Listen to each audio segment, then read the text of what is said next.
ಹಾನಿ ಪ್ರದೇಶಕ್ಕೆ ರಕ್ಷಣಾ ಸಚಿವರು ಭೇಟಿಯನ್ನ ನೀಡಲಿದ್ದಾರೆ.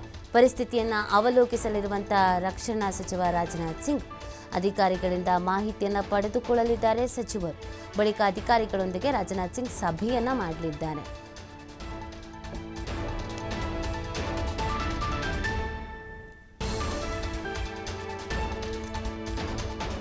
ಜಮ್ಮು ಕಾಶ್ಮೀರಕ್ಕೆ ಭೇಟಿಯನ್ನು ನೀಡ್ತಾ ಇದ್ದಾರೆ ರಾಜನಾಥ್ ಸಿಂಗ್ ಅವರು. ಕೆಲವೇ ಕ್ಷಣಗಳಲ್ಲಿ ಹಾನಿ ಪ್ರದೇಶಕ್ಕೆ ರಕ್ಷಣಾ ಸಚಿವರು ಭೇಟಿಯನ್ನು ನೀಡಲಿದ್ದಾರೆ. ಅಲ್ಲಿನ ಪರಿಸ್ಥಿತಿಯನ್ನು ಖುದ್ದಾಗಿ ಅವರೇ ಅವಲೋಕಿಸಲಿದ್ದಾರೆ. ಹಿರಿಯ ಅಧಿಕಾರಿಗಳು ಇವರಿಗೆ ಸಾಥನ್ನು ನೀಡ್ತಾ ಇರುವಂಥದ್ದು, ಜೊತೆಗೆ ಒಂದು ಸಭೆ ಕೂಡ ಇಟ್ಟುಕೊಂಡಿದ್ದಾರೆ. ಅವತ್ತಿನ ಸಿಚುವೇಶನ್ಸನ್ನು ಹ್ಯಾಂಡಲ್ ಮಾಡಿದಂಥ ನಮ್ಮ ಸೈನಿಕರಿಗೆ ಒಂದು ಗೌರವವನ್ನು ಕೂಡ ಸಲ್ಲಿಕೆ ಮಾಡಬೇಕಾಗತ್ತೆ. ಸೊ ಹಾಗಾಗಿ ಆ ಕುರಿತು ಚರ್ಚೆಯನ್ನು ಮಾಡಲಿದ್ದಾರೆ. ಮುಂದಿನ ವಿಚಾರಗಳ ಬಗ್ಗೆಯೂ ಕೂಡ ಚರ್ಚೆಯನ್ನು ಮಾಡಲಿದ್ದಾರೆ. ಯಾಕಂದರೆ ಅವತ್ತು ಇಡೀ ದೇಶ ಈ ಯುದ್ಧದ ಕಾರ್ಮೋಡದಂದು ಗಡಿ ಭಾಗದಲ್ಲಿ ಯಾವ ಥರದ ಪರಿಸ್ಥಿತಿ ಇರ್ಬೋದು, ಕಾಶ್ಮೀರದಲ್ಲಿ ಯಾವ ರೀತಿಯಾದಂಥ ಪರಿಸ್ಥಿತಿ ಇರ್ಬೋದು ಅಂತ ಯೋಚಿಸ್ತಾ ಇತ್ತು. ಆ ಸಂದರ್ಭದಲ್ಲಿ ಅಲ್ಲಿ ಇದ್ದು ತಮ್ಮ ಪ್ರಾಣವನ್ನು ಪಣಕ್ಕಿಟ್ಟು ಸೇವೆಯನ್ನು ಮಾಡಿದವರು ಈ ಅಧಿಕಾರಿಗಳು.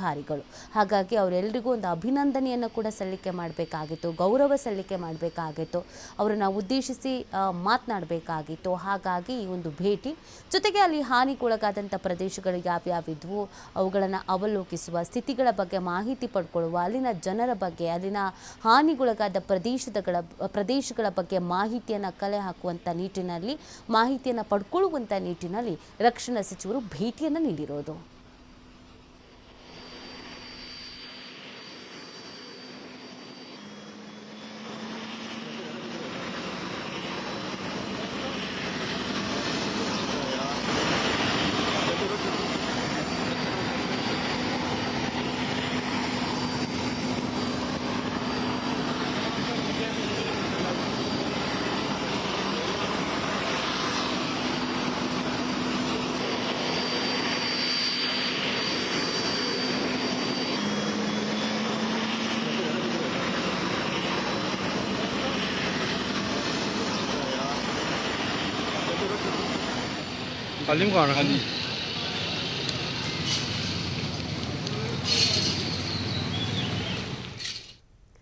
ಈವರೆಗಿನ ಪ್ರಮುಖ ಸುದ್ದಿ ನೋಡ್ತಾರೆ ಟಿವಿ5 ಇದು ವಾಸ್ತವದ ಪ್ರತಿರೂಪ.